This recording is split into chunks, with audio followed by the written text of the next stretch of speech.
ಒಂದು ಶಾರ್ಟ್ ಮೂವಿಗೆ ಎಷ್ಟು ಜನ ಹೋಗ್ತಾರೆ ಸರ್? ಅಮ್ಮಮ್ಮ ಅಂದ್ರೆ ಒಂದು 5ರಿಂದ 6 ಜನ, ಒಂದು ಆರ್ಟಿಸ್ಟ್ ಸೇರಿದ್ರೆ ಒಂದು 8 ಜನ, 21 ಜನ ಟೀಮ್ ಕರ್ಕೊಂಡು ಹೊಗೇನಕಲ್ ಫಾಲ್ಸ್ಗೆ ಹೋದ್ರು. ಇಲ್ಲಿಂದ ಹೋಗ್ಬೇಕಾದಾಗ ಹೊಗೇನಕಲ್ ಫಾಲ್ಸಲ್ಲಿ ಇಲ್ಲಿ ಶೂಟ್ ಮಾಡೋ ನೈಸ್ ರೋಡ್ಗೆ ಎಂಟ್ರಿ ಕೊಟ್ಟೆ. ನೈಸ್ ರೋಡಲ್ಲಿ ಹೋಗ್ಬಿಟ್ರು ನೈಸ್ ರೋಡು. ಸರ್ ಎಷ್ಟು ಜನ ಬಂದಿದ್ದಾರೆ ಅವರು ಶಾರ್ಟ್ ಮೂವಿ ಮಾಡೋಕ್ಕೆ ಬಂದಿಲ್ಲ. ಯಾಕಂದ್ರೆ ಯಾರೋ ಫೋಟೋ ಶೂಟ್ ಮಾಡ್ತೀನಿ ಅಂತ ಹೇಳ್ಬಿಟ್ಟು ಫೋಟೋ ಶೂಟಲ್ಲಿ ಹೀರೋಯಿನು ಮತ್ತು ಇವರು ಎಷ್ಟು ಜನ ಇರ್ತಾರೆ. ಫೋಟೋ ಶೂಟ್ ಅಂತ ಹೇಳಿದ್ರೆ ಹೆಣ್ಣು ಗಂಡು ಮಾಡಬೇಕು. ಇವರೆಲ್ಲ ಎಷ್ಟು ಜನ ಇದ್ದಾರಲ್ಲ ಸರ್ ಅಂತ ಹೇಳ್ಬಿಟ್ಟು ಪ್ರಶ್ನೆ ಮೇಲೆ ಪ್ರಶ್ನೆ ಮಾಡ್ಬಿಟ್ಟು ಸೀದಾ ಕರ್ಕೋದ್ರು ಸರ್.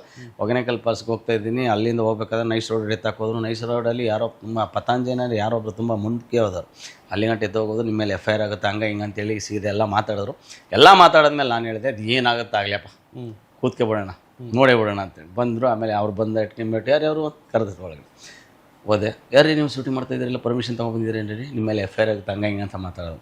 ಕೂತ್ಕೊಂಡು ಸುಮ್ಮನೆ ಹೇಳಿದೆ, ಸರ್ ನಮಸ್ತೆ, ನನ್ನ ಹೆಸರು ಹಿಂಗೆ ಅಪ್ಪು ಸರ್ ಬಗ್ಗೆ ಒಂದು ಕತೆ ಮಾಡಿದ್ದೀನಿ ಸರ್, ಅದನ್ನು ಸ್ವಲ್ಪ ಒಂದು ಡಾಕ್ಯುಮೆಂಟ್ರಿ ಮಾಡೋಕೆ ಹೋಗ್ತಾ ಇದೆ ಸರ್, ಹೋಗ್ತಾ ಇರ್ಬೇಕಾದ್ರೆ ಒಂದು 2 ಶಾರ್ಟ್ ತಗೊಳ್ಳೋಣ ಅಂತ ತಗೊಂಡೆ ಸರ್. 5 ನಿಮಿಷ ಅಪ್ಪು ಸರ್ ಎಷ್ಟು ಹೇಳಿದೆ ಅಟ್ಟಿಗೆ ಒಂದು ವೈಟ್ ಪೇಪರ್ ತರಿಸಿದ್ರು, ಕೂತ್ಕಲ್ಲಿ ಬರೆಸ್ಕೊಂಡ್ರು, ಎಲ್ಲ ಬರೆಸ್ಕೊಂಡು ಆ ವ್ಯಕ್ತಿ ಹೆಸರು ಹೇಳ್ತಿದ್ರೆ ನಾನು ಏನು ಮಾತಾಡೋಲ್ಲ. ಆ ವ್ಯಕ್ತಿ ಹೆಸರು ಹೇಳ್ತಿದ್ರೆ ನಾನು ಏನು ಮಾತಾಡೋಂಗಿಲ್ಲ. ಒಳ್ಳೇದಾಗಲಿ, ನೈಸ್ ರೋಡ್ ಶೂಟ್ ಮಾಡ್ತಿದ್ರೆ ಕೇರ್ಫುಲ್ಲಾಗಿ ಮಾಡಿ ಅಂತ. ಸರ್ ನೀವು ಆ ಶಾರ್ಟ್ ಮೂವೀಸ್ ನೋಡಿದಾಗ ನಾವು ವಿತೌಟ್ ಡ್ರೋನ್ಗೇನು ಜಾಸ್ತಿ ಮತ್ತು ಜಿಮ್ಮಿ ಜಿಪ್ ಇದೆಲ್ಲ ಏನು ಯೂಸ್ ಮಾಡಿಲ್ಲ ಸರ್. ಇಂಜಿನ್ ಮೇಲೆ ಕೂತ್ಕೊಂಡು ಕ್ಯಾಮ್ರಾ ಶೂಟ್ ಮಾಡಿದ್ದೀವಿ. 50 ಕಿಲೋಮೀಟರ್ಸ್ ಫೀಸ್ಟಲ್ಲಿದೆ ಕಾರು. ಏನಾರು ಅಕಸ್ಮಾತ್ ಒಂದ್ಸರಿ ಬ್ರೇಕ್ ಹಾಕಿದ್ರೆ ಇಬ್ಬರು ಹೋಗ್ಬಿಡ್ತೀವಿ ಆ ಸ್ಪೀಡು. ಯಾಕಂದ್ರೆ ಆ ಶಾರ್ಟ್ ಕಂಪೋಸ್ ಮಾಡಿರೋದೆಲ್ಲ ಹಂಗೆ. ಯಾಕಂದ್ರೆ ನಮ್ಮೊಳಗಡೆ ಏನೋ ಮಾಡಬೇಕು ಅನ್ನೋದು ಒಂದು ಇದಿರುತ್ತಲ್ಲ. ಮಾಡಿದೆ ಕ್ಯಾಮ್ರಾ ಮೇಲೆ ನಾನು ಬೆನ್ ಕೊಟ್ಕೊಂಡಿದ್ದೀನಿ, 2 ಕಡೆ ಲೈಟ್ ಹಿಡ್ಕೊಂಡಿದ್ದೀನಿ, ಹಿಂಗೆ ಶೂಟ್ ಮಾಡಿದ್ದೀನಿ. ಆ ಶಾರ್ಟ್ನಲ್ಲಿ ಹೆಂಗೆ ಕಂಪೋಸ್ ಮಾಡಿದ್ದೀನಿ ನೋಡಿ. ಇಲ್ಲಿಂದ ಹೋದ್ವಿ, ಮುಗಿಸ್ಕೊಂಡು ಹೋದ್ವಿ. ಅಲ್ಲಿಂದ ಹೋದ್ರೆ ನೆಕ್ಸ್ಟ್ ಹೊಗೇನಕಲ್ ಪಾಸ್ ಹೋಗ್ತಾ ಇದ್ದೀವಿ. ಹೊಸೂರು ಚೆಕ್ ಪೋಸ್ಟ್ ಅಲ್ಲಿ ಒಬ್ರು ಹಿಡ್ಕೊಬಿಟ್ರು. ಇಲ್ಲಿ ತಪ್ಪಿಸ್ಕೊಂಡಿದ್ದೀವಿ, ಅಲ್ಲಿ ಹಿಡ್ಕೊಬಿಟ್ರು. ಅಲ್ಲಿ ಸರ್ಕಲ್ ಇನ್ಸ್ಪೆಕ್ಟರ್ ಅಲ್ಲಿ ಹಿಡ್ಕೊಂಡ್ರು. ಅದಾದಮೇಲೆ ಕನ್ನಡ ಹಂಗೆ ಹಿಂಗೆ ಅಂತ ತಮಿಳು ಮಾತಾಡ್ತಿದ್ದಾರೆ. ಟೋಟಲ್ ಓಪನ್ ಜೀಪ್ ನೋಡ್ದ, ಭಾಳ ಖುಷಿ ಆಗ್ಬಿಡ್ತು ಅವನಿಗೆ. ಕೀ ಕೊಡ್ರ ಅಂತೇಳಿ ಕೀ ಇಸ್ಕೊಂಡ. ನಾನು ಫಿಕ್ಸ್ ಆಗಿದ್ದೇನು, ಮುಗೀತು ಕತೆ, ಜೀಪ್ ಹೋಯ್ತು, ಇನ್ನೇನು ಮುಗೀತು ಸಿನಿಮಾ ಅಂತ. ಸರ್ 1 ಕಿಲೋಮೀಟ್ರ್ ಹಿಂಗೆ ಹೋಗಿ ವಾಪಸ್ ಬಂದಾವೆ ಇನ್ಸ್ಪೆಕ್ಟ್ರ್. ಜೀಪ್ ಇಸ್ ನಲ್ಲ ಕಡೆ ಅಂತ ಹೇಳ್ಕೆ ನಂಗೆ ಸ್ವಲ್ಪ ಸಮಾಧಾನ ಆಗೋಯ್ತು. ಚೆನ್ನಾಗಿದೆ ಜೀಪ್ ನೋಡಿ.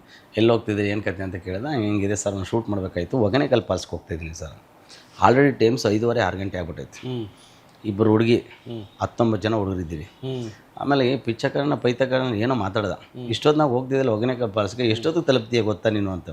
ಗೊತ್ತಿಲ್ಲ ಸರ್, ನೀನು ಹತ್ತತ್ರ ಹೋಗ್ಬೇಕಾದ್ರೆ 11:30 12 ಗಂಟೆ ಆಗುತ್ತೆ ಅಂದ್ಬಿಟ್ಟು. ನಾನು ಅದೇ ಮಾತನ್ನ ಇವ್ರಿಗೆ ಹೇಳ್ಬಿಟ್ರೆ ಹುಡುಗಿರ್ಗೆ ಯಾರು ಬರ್ತಾರೆ. ಆಮೇಲೆ ಎಲ್ಲ ಪ್ರಾಣಿಗಳೆಲ್ಲ ಐತೆ, ಭಾಳ ಕೇರ್ಫುಲ್ಲಾಗಿ ಹೋಗ್ಬೇಕು ನೀವು ಅಂತೆಲ್ಲ ಹೇಳ್ಬಿಟ್ಟು ಆಮೇಲೆ ಈ ಥರ ಹೋಗ್ತಿದ್ದೀನಿ. ಅಪ್ಪು ಸರ್ ಬಗ್ಗೆ ಒಂದು ಕಂಟೆಂಟ್ ಮಾಡ್ತಿದ್ದೀನಿ ಸರ್, ಶಾರ್ಟ್ ಮೂವೀಸ್ ಮಾಡ್ತೀನಿ ಸರ್. ಅಪ್ಪು ಸರ್ ಇಷ್ಟು ಹೇಳಿದೆ ಸರ್. ಆ ವ್ಯಕ್ತಿನ ಏನು ಮಾಡಿದೆ, ಅಪ್ಪು ಸರ್ ದಡ ಅಂತ ಹೇಳ್ಬಿಟ್ಟು ಬೆನ್ ತಟ್ಬಿಟ್ಟು ಕೀ ಕೊಟ್ಟು ನಂಬರ್ ಕಳಿತ. ಇಲ್ಲಿಂದ ಹೊಗೇನಕಲ್ ತಲುಪಷ್ಟರಲ್ಲಿ ಯಾರಾದ್ರೂ ನೀನು ಕಿರಿಕ್ ಮಾಡಿ ಏನಾರು ಹೇಳಿದ್ರೆ ನಾನು ಫೋನ್ ಮಾಡೋಂಥ ನಂಬರ್ ಕೊಟ್ಟಾವೆ. ಅದನ್ನ ಇಸ್ಕೊಂಡು ಶೀದಲ್ಲಿ ಹೋದಿ. 12 ಗಂಟೆಗೆ ಹೊಗೇನಕಲ್ ಪಾಸ್ ತಗೊಳ್ತೀನಿ. ಹೊಗೇನಕಲ್ ಪಾಸ್ನ ತೋರಿಸಿದ್ದೀನಿ. ಆ ಬ್ಯೂಟಿನ ಅಮೂಲ್ಯರತ್ನಲ್ಲೇ ನೋಡಬೇಕು. ಅದು ನನ್ನನ್ನು ತುಂಬ ಇದು ಮಾಡಿದ್ದು. ಅದು ದೊಡ್ಡ ಸಿನಿಮಾನೇ ಮಾಡಬೇಕು ಅಂತ ಅಂದ್ಕೊಂಡೆ. ಅಚಾನಕ್ಕಾಗಿ ಕೆಲವು ಟೈಮ್ಗಳು ಆಗಲ್ವಲ್ಲ, ನಾವೇನು ಅನ್ಕೊಂಡಿರ್ತೀವಿ, ಆ ಕನಸು ರೀಚ್ ಆಗ್ಬೇಕಾದ್ರೆ ಆಗಲ್ಲ. ನಾನು ಕೆಲಸ ಇದು ಮಾಡಿದ್ದೀನಿ, ಈ ಥರನೇ ಮಾಡ್ತೀನಿ. ಯಾರು ನಿರ್ಮಾಪಕರು ಪಾರಪ್ಪ ನಿನ್ನ ಕೆಲಸ ನೋಡಿದ್ದೀನಿ, ಒಂದೊಳ್ಳೆ ಸಿನಿಮಾ ಕೊಡಿ ಅಂತ ಬಂದರೆ 100% ಸಿನಿಮಾ ಪ್ರೀತಿಸೋರಾಗಬೇಕು. ನಾನು ಯಾರೋ ಬಂದಿದ್ದಾರೆ ದುಡ್ಡಿದೆ ಅಂತ ಬಂದವ್ರಿಗೂ ನಾನು ಸಿನಿಮಾ ಮಾಡಲ್ಲ. ಅವ್ರಿಗೆ ಆ ಸಿನಿಮಾ ಮೇಲೆ ಅಭಿಮಾನ ಇರಬೇಕು, ಸಿನಿಮಾ ಮೇಲೆ ಪ್ರೀತಿ ಇರಬೇಕು, ಈ ಸಮಾಜಕ್ಕೆ ಸಂದೇಶ ಕೊಡಬೇಕು ಏನಾದರೂ ಅಂತ ಅನ್ಕೊಬರ್ತಾರಲ್ಲ, ಅಂಥವ್ರಿಗೆ ನಾನು ಖಂಡಿತ ಕೆಲಸ ಮಾಡ್ತೀನಿ.